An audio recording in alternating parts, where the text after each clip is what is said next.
말씀 출애굽기 27장에 있는 말씀입니다.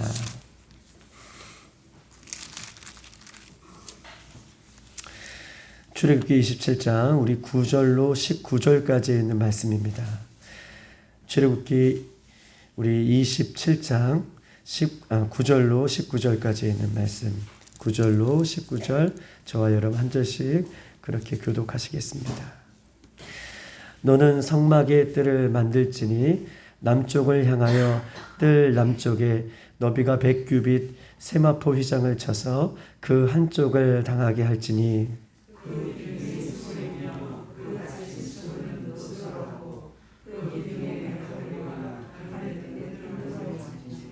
그 북쪽에도 너비가 100규빗의 포장을 치되 그 기둥이 스물이며 그 기둥의 받침 스물은 노수로 하고 그 기둥의 갈고리와 가름대는 은으로 할지며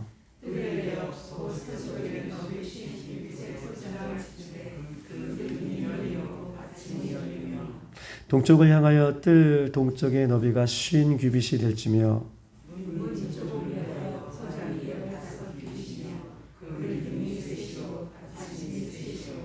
문 저쪽을 위하여도 포장이 15규빗이며 그 기둥이 셋이요 받침이 셋이며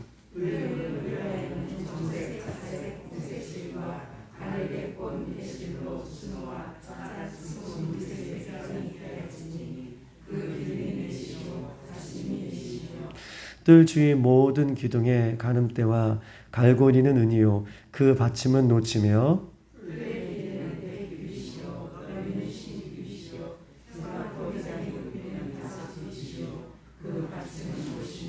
다 같이 성막에서 쓰는 모든 기구와 그 말뚝과 뜰의 포장 말뚝은 다 노수로 할지니라. 아멘. 오늘은 이 성막의 뜰에 대한 부분들을 오늘 말씀하고 있는 것입니다. 성막의 뜰에 대한 부분들을 이야기하면서 여러 가지 어떤 기구들과 여러 가지 쓸 이 모양들을 이야기하면서 그 어떤 것 하나도 하나님 앞에 쓰임받기에 부족함이 없는 그냥 우연히 있는 것이 아니라 하나님의 계획 가운데 있음을 오늘도 이 성막 뜰에 있는 이 여러 가지 기구들을 이야기할 때에 우리도 오늘 하나님 앞에 섰을 때에 그냥 우연히 우리가 나와서 그렇게 사랑하는 것이 아니라 하나님의 철저한 계획과 섭리 가운데 우리의 모습도 있다는 것을 기억하고 오늘도 하나님 앞에 쓰임받기에 부족함이 없는 우리들이 되기를 주님의 이름으로 축복합니다. 이 성막의 뜰은 누구나 들어올 수 있다라고 말씀을 드렸어요. 누구나 들어올 수 있고 그 안에 성소와 지성소 안에는 구별되어 들어가는 장소인데 오늘 성막의 뜰을 이야기하면서 이 뜰은 어느 누구나 들어올 수 있는 장소가 이 성막의 뜰인 것입니다. 우리가 집을 지으려면 가장 기초는 이 땅을 부지를 먼저 구입하는 것인데 이 성막의 뜰의 부지가 얼마나 되는지에 대해서 이야기하고 있는데요. 한번 찾아보십시다. 18절에 있는 내용이 그 내용인 거예요. 그 성막의 뜰의 길이가 얼마나 되는가. 18절 다 같이 한번 읽어보십시다. 시작. 뜰의 길이는 100규빗이요 너비는 50규빗이요 세마포 휘장의 높이는 5규빗이요 그 받침은 노시며. 아멘. 뜰의 길이가 100규빗이고 너비는 50규빗이고 그 높이는 5규빗이다 라고 그 성막 전체를 그렇게 이야기하고 있는 것입니다. 이것을 따져보면 가로는 한 50m 정도 되고 너비는 한 25m 정도 되는 그 땅에 성막의 뜰이 전체적으로 세워져 있음을 성경 오늘 우리에게 이야기하고 있어요. 가로가 50, 그 다음에 세로가 25m. 그러면서 9절에 한번 보십시오. 이 뜰이 얼마나 큰 규격에 이렇게 세워져 있는지에 대해서 이야기하는데 9절에 보면 남쪽의 너비가 100규빗이다. 그렇게 써 있고요. 그 다음에 11절에도 북쪽의 너비가 100규빗이고 그 다음에 12절에는요. 서쪽의 너비가 50규빗이다. 라고 얘기하고 있고 13절에도 동쪽의 너비가 50규빗이다 라고 얘기하고 있어요. 즉 다시 말해서 이렇게 되어 있는 거죠. 우리가 동쪽으로 시작해서 들어오면 이 서쪽에 이제 마지막 되는데 요 동과 서는 50규빗으로 똑같이 되어 있다고 얘기해요.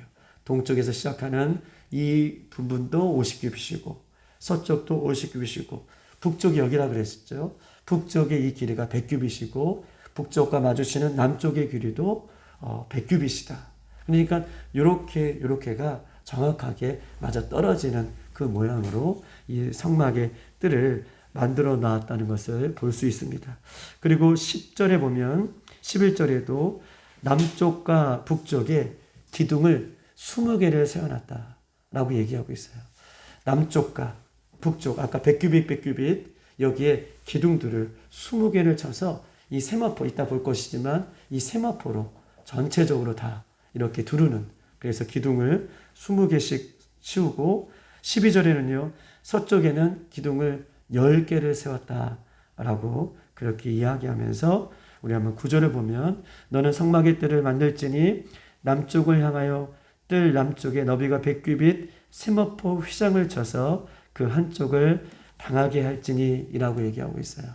즉 다시 말해서 이 20개의 기둥을 남북에 이렇게 세워놓고 그 전체를 휘장으로 세마포로 이렇게 휘둘러라 이렇게 이야기하고 있는 것입니다. 즉 여기서 말하는 이 세마포 휘장은 찾아보니까 모시, 그 당시에 모시 휘장이라고 얘기하고 있어요. 모시, 여러분들 모시 아시죠? 그 모시 같은 휘장으로 전체를 둘릴 것인데 16절에 보면 뜰 문, 동쪽이죠. 뜰의 문이에요. 그 뜰 안으로 들어올 수 있는 문, 이 문을 향해선 울타리를 치는데 울타리 문 입구에 휘장을 치는데 그 들어오는 입구에만 청색, 자색, 홍색 실로 가늘게 꼰 모시실로 술을 놓아 짠 것으로 만들고 라고 얘기하고 있습니다. 그 다음에 거기에는 들어오는 문에는 받침대 4개를 놓고 그 위에 기둥 4개를 세워 휘장을 덮을 것이다 라고 얘기하고 있습니다. 우리 이 성막 뜰을 지나 이제 성소와 지성소 안으로 들어갈 때 쳐놓은 그런 휘장의 모습처럼, 들어가는 입구의 휘장의 모습처럼 이 동쪽에도 그렇게 동일하게 그 휘장의 모습을, 전체적인 것은 모시로 뒤 덮은데 들어오는 입구만 달리해서 그것이 다른 의미를 부여하는 그 모습으로 이 뜰 전체를 지금 이야기하고 있는 것입니다.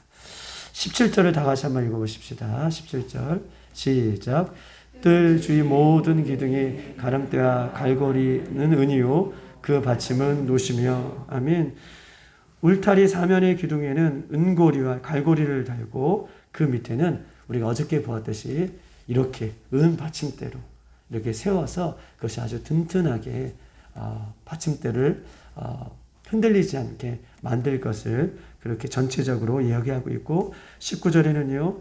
그 성막에 각종 제사에 쓰는 기구와 또 말뚝과 또 울타리의 말뚝을 노수로 만들어라 라고 얘기하면서 오늘 이 19절까지 전체적인 사이즈가 어땠고 이렇게 세워졌구나, 그 다음에 이렇게 둘렀었구나, 그 다음에 들어오는 입구는 이렇게 만들었구나, 그리고 이 세세하게 놋받침으로 만들고 은받침으로 만들고 이렇게 전체적인 내용의 어떤 뜰의 모습을, 설계도를 오늘 9절과 19절에 이렇게 하나님께서는 말씀하고 있는 것입니다. 이렇게 광야에 세워진 이 하나님의 집 성막 울타리, 모시로 친 이 울타리를 보면 이방 나라의 신전처럼 또 이방 나라의 어떤 신들을 모시는 그런 신전의 모습을 보면 화려하고 굉장히 거창하죠. 우리 피라미드 한번 보세요. 얼마나 멋있고 얼마나 위대하고 얼마나 화려합니까? 그런데 광야 한가운데에 이스라엘 백성들 가운데 임재하신다는 하나님의 이 성막, 그 다음에 그 뜰을 보면 어떻게 보면 굉장히 초라하고 어떻게 보면 굉장히 볼품없고 굉장히 화려하지 않는 이 광야에 친 이 뜰의 모습을 성경은 우리에게 이야기하고 있는 것입니다. 그러나 이 뜰에는 특별한 것이 있죠. 화려하지 않고 또 때로는 초라한 모습, 하나님이 임재하시는 그 초라한 모습을 보일지라도 살아계신 하나님이 이 뜰 안에, 성막 안에는요, 불기둥과 구름기둥으로 하나님께서 늘 임재하시고 그 성막을 밝히시는 하나님 늘 임재하고 계시는 그 모습이기 때문에 더 특별한 모습인 것을 성경 우리에게 이야기하고 있어요.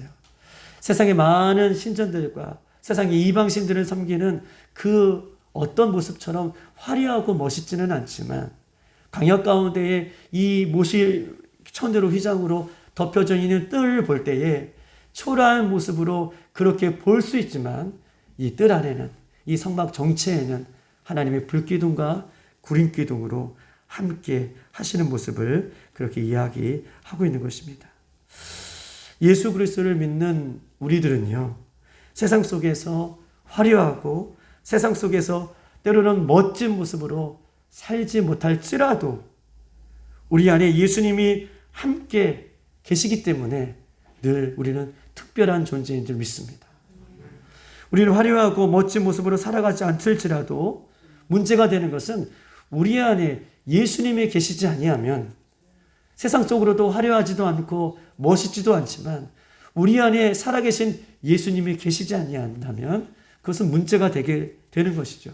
그러나 우리가 세상적으로 비교해도 연약한 모습이 우리 안에 있을지라도 우리 안에 예수님이 계신다면, 우리 안에 예수님의 말씀이 계신다면 그것은 하나님이 임재하시는 성막이요, 하나님이 함께 하시는 뜰이요, 누가 뭐래도 성막이고요.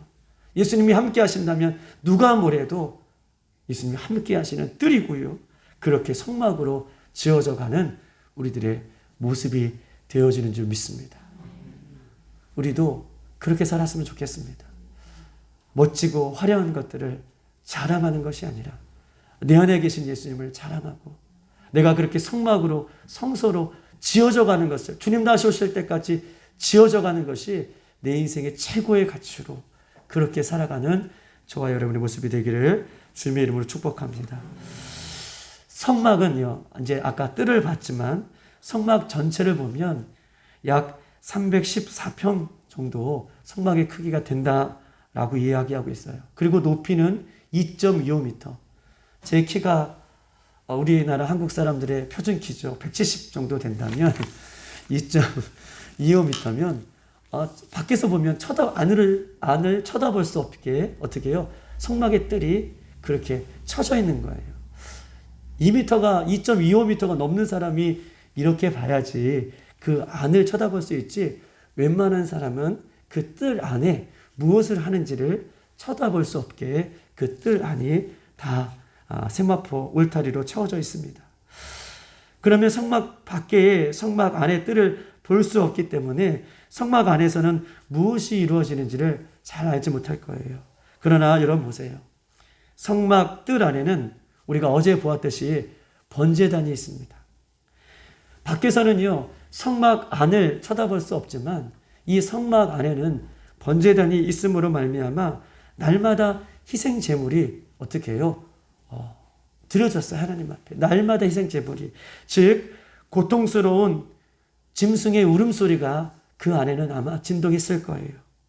제물을 태우는 매캐한 피부린내가 그 안에는 늘 있을 것입니다.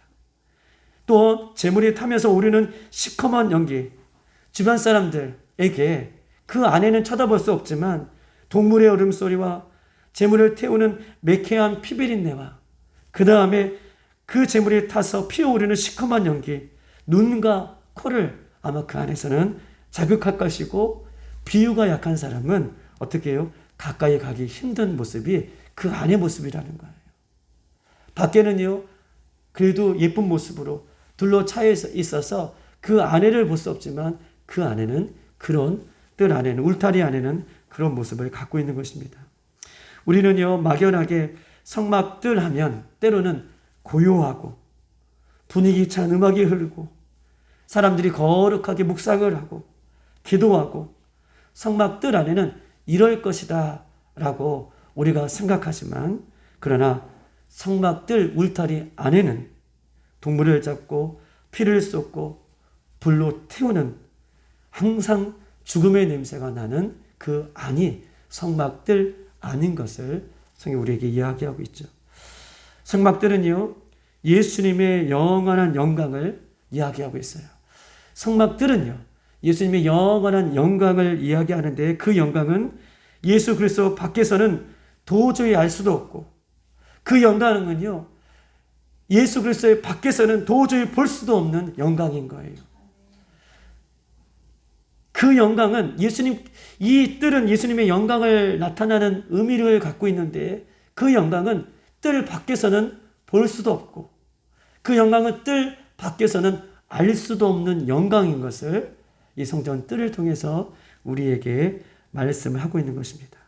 이 영광은 성전 뜰 안에 들어와야지 온전히 나도 죄의 피를 철저하게 쏟고 나의 죄를 온전히 불태우며 냄새가 성막들 안에 가득 채우듯이 내가 그렇게 온전히 죽어질 때에 내 삶을 통해서 예수님의 영광을 맛볼 수 있는 것이고 예수님의 영광을 볼 수 있는 곳 이것이 성전 뜰 안이다.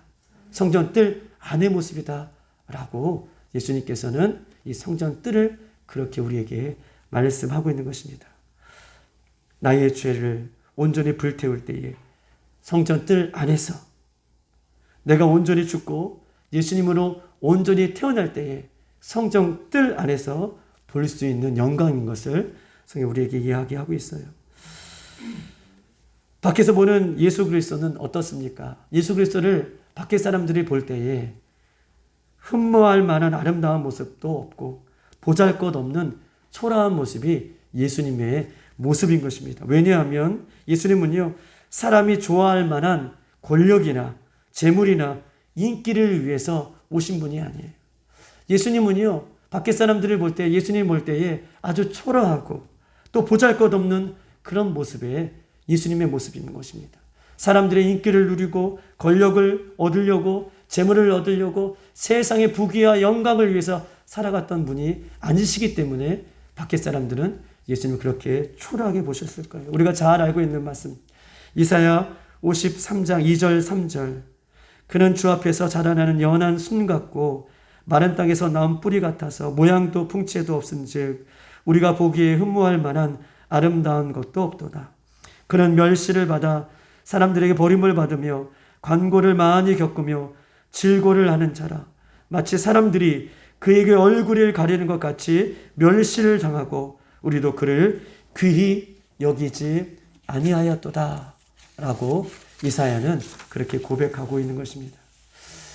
예수님은요 아름답거나 화려한 것은 거리가 먼 모습으로 아주 낮고 천한 모습과 제사하기에 풍기는 이 동물의 자욱한 냄새처럼 그렇게 십자가 위에서 예수님은 피 흘려 우리를 위해서 돌아가시는 결코 흠모할 만한 그 어떤 모습도 예수님의 모습에서 찾아볼 수 없었습니다. 그러나 예수님이 가시는 곳마다 여러분 보세요.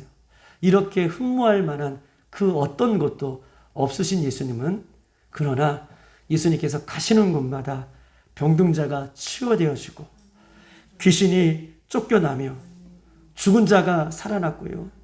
물고기 2마리와 보리떡 5개로 5,000명을 먹이시며 예수님이 가는 곳마다 천국의 잔치가 벌어졌고요.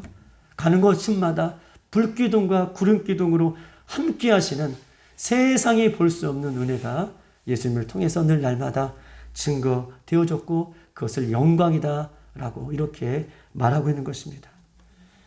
성전 뜰은 누구에게 보여주기 위해 전시용이 아니에요. 성전 뜰이 이렇게 생겼구나 라고 하는 성전 뜰은 전시용이 아닙니다. 성전 뜰, 울타리 그 안에 들어올 것을 성경은 이야기하고 있고 그 뜰 안에 비로소 들어올 때에 예수님의 영광을 맛볼 수 있음을 성경은 우리에게 말씀하고 있는 것입니다. 중요한 사실은요. 예수 그리스도께서 오시기 전에는요. 임시로 이렇게 사용되는 그림자 같은 이 성막, 성전 뜰이라는 거예요. 예수님께서 오시기 전에는요. 그림자같이 이렇게 성막과 성전 뜰을 그림자처럼 우리가 만들어 놓고 이것이 하나님의 영광, 예수님의 영광이 임하는 곳이구나 라고 우리가 그림자처럼 그 성전 뜰과 성막을 보았다면 우리는요 성막을 보면서, 성막 뜰을 보면서 다시 오실 그 예수님을 우리가 보아야 되는 것이에요.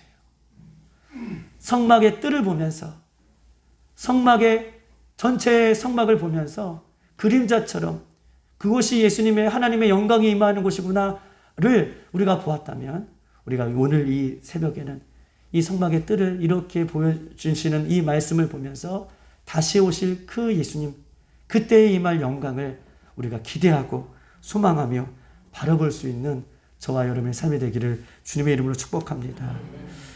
그럼에도 불구하고 예수님은요, 자신의 위엄과 영광과 능력을 낮추시고 죽기까지 내어주셨으며 우리를 죽기까지 사랑하시는 그 뜰 안의 모습을 기억하고 오늘도 예수님의 사랑 안에 온전히 구하며 그 뜰 밖에서 있는 것이 아니라 뜰 안으로 들어올 수 있는, 울타리 안으로 들어올 수 있는, 울타리 안에서 힘을 얻고 울타리 안에서 예수님을 만나고 울타리 안에서 우리가 모든 문제가 해결되어지는 그 울타리 안속에 모두가 들어올 수 있는 저와 여러분의 삶이 되기를 주님의 이름으로 축복합니다.